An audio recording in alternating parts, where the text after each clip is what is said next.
Assalamualaikum warahmatullahi wabarakatuh, Ustaz.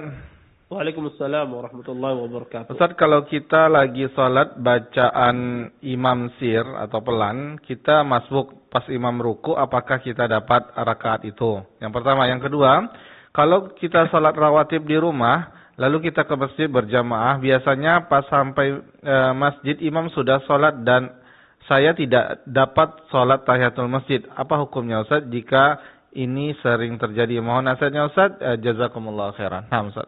Ya, jazakumullah khairan atas pertanyaannya. Pertama, kalau seandainya imamnya sholat sir, kemudian dia ruku, kita belum selesai membaca Al-Fatihah, maka ikut ruku bersama imam. Ya, ikut ruku bersama imam. Walaupun Anda tidak membaca Al-Fatihah, tidak mengapa. Ya, walaupun Anda tidak sempat membaca Al-Fatihah, tidak mengapa. Yang penting ruku bersama imam. Ya. Kemudian yang kedua, dan itu dihitung satu rakaat.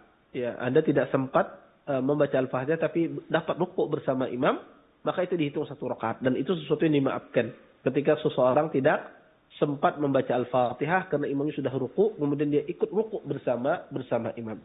Kemudian yang kedua, kalau apa hukumnya kalau kita ketika pergi ke masjid selalu tidak sempat sholat tahiyatul masjid? Tidak ada masalah, karena sholat tahiyatul masjid itu sunnah, dan ketika Anda masuk berjamaah bersama imam langsung, maka otomatis tahiyatul masjid itu di sana masuk. Walaupun di dalam sholat wajib. Kenapa? Karena tahiyatul masjid itu adalah sholat apa saja yang dilakukan di dalam masjid. Baik itu sholat wajib atau sholat sunnah. Maka tahiyatul masjid masuk di sana. Itu yang dimasukkan tahiyatul masjid. Jadi masuk masjid dengan melakukan sholat.